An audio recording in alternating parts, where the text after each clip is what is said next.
Hello students. अपने पिछले lecture में मैंने आपको नौकरशाही की परिभाषा के विषय में बताया था और नौकरशाही के विभिन्न काइंड्स और प्रकारों के विषय में चर्चा की थी। आज मैं आपको बताने वाली हूँ मैक्स वेबर की नौकरशाही के संबंध में क्या विचार है। मैक्स वेबर नौकरशाही का सिस्टमैटिक ढंग से अध्ययन करने वाला प्रथम समाजशास्त्री था। उसका योगदान बहुत सारे क्षेत्रों में है, जिसमें समाजशास्त्र, अर्थशास्त्र, इतिहास और राजनीति विज्ञान प्रमुख है। वास्तव में मैक्स वेबर और नौकरशाही दोनों एक दूसरे के परिचायक बन गए हैं। 1920 में प्रकाशित उनकी कृति सामाजिक और आर्थिक संगठन के सिद्धांत में उन्होंने नौकरशाही के आदर्श प्रकार या आइडियलिस्टिक अप्रोच का वर्णन किया है। प्रशासन संबंधी आधुनिक विचारों पर भी मैक्स वेबर का बहुत प्रभाव रहा है। वेबर की नौकरशाही सिद्धांत और वैधानिकता और प्रबुद्ध सिद्धांतों ने प्रभावी सिद्धांतों का आधार तैयार किया है। मैक्स वेबर का नौकरशाही के संबंध में विचार बहुत ही उल्लेखनीय है और उन्होंने नौकरशाही की विशेषताओं के विषय में क्या बताया है, यह अब मैं आपको बताने जा रही हूँ। उन्होंने एक आदर्श नौकरशाही तंत्र की निम्नलिखित विशेषताएं बताई हैं। जैसे कि सबसे पहले उन्होंने यह कहा है कि नौकरशाही में श्रम विभाजन होना आवश्यक है और यह होता ही है। लक्ष्य की प्राप्ति के लिए संगठन में सभी कार्यों को विशेष कार्यों के अंतर्गत विभाजित कर दिया जाता है। हर व्यक्ति का कार्य सरल हो और एक सुनिश्चित कार्य उसे दिया जाए, इसलिए कार्यों को बांट दिया जाता है।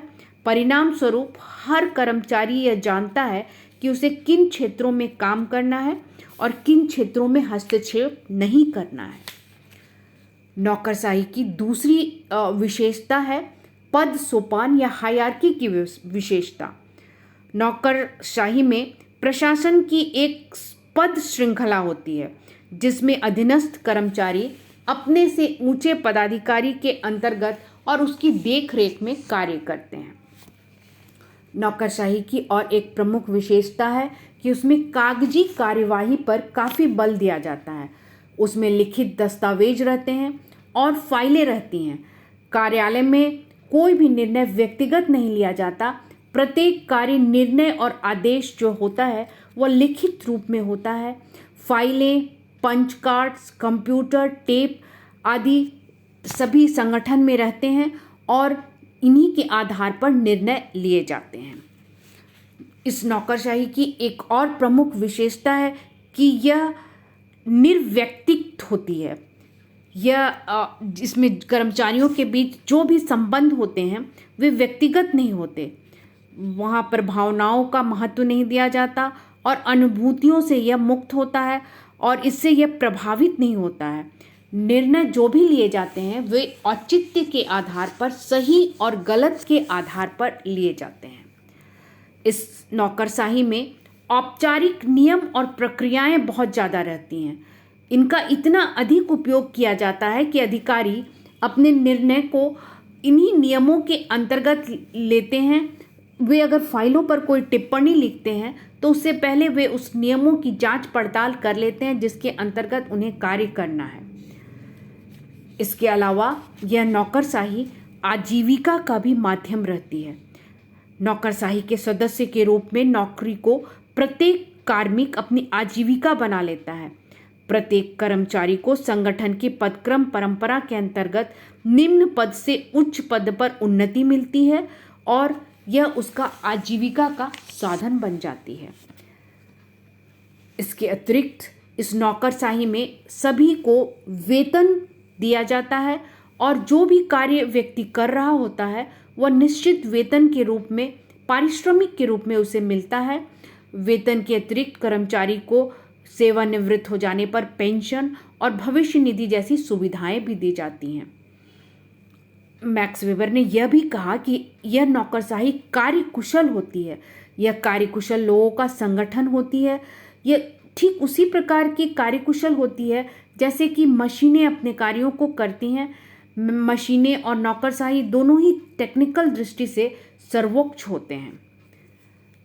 इस नौकरशाही में मैक्स वेबर ने यह भी बताया कि कार्यों को पूरा करने के लिए विधि पूर्वक व्यवस्था की जाती है। कार्य पूर्ण क्षमता के साथ साथ संपन्न हो, इस उद्देश्य से केवल उन्हीं व्यक्तियों को संगठन में नियुक्त किया जाता है जो निर्धारित योग्यताएं रखता हो। इस प्रकार हमने ये देखा कि मैक्स वेबर ने नौकरशाही का जो कंसेप्ट हमारे सामने रखा है वह एक आदर्श नौकरशाही, आइडियल ब्यूरोक्रेसी है। मैक्स वेबर ने इसमें कोई भी दोष नहीं बताया और उन्होंने यह कहा कि नौकरशाही एक ऐसी व्यवस्था है जिसके द्वारा संगठन के कार्य कुशलतापूर्वक होते रहते हैं और इसमें कोई भी विघ्न बाधा नहीं आती। लेकिन मैक्स वेबर के इन विचारों की काफ़ी आलोचनाएं भी की गई।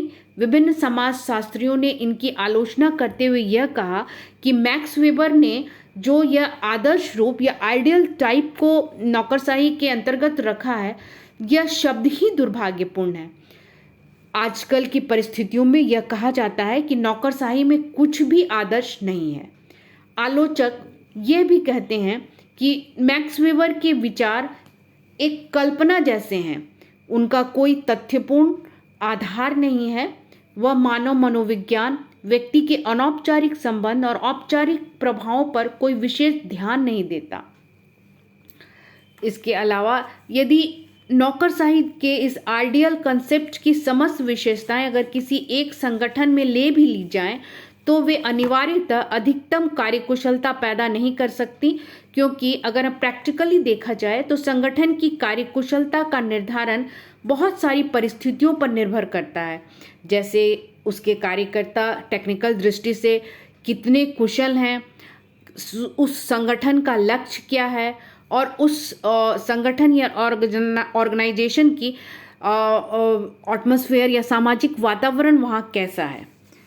तो ऐसा लोग कहते हैं कि मैक्स वेबर ने बिल्कुल फॉर्मल ढंग से या औपचारिक रूप से नौकरशाही का अध्ययन किया है और इन्होंने अनौपचारिक संबंधों को महत्व नहीं दिया है।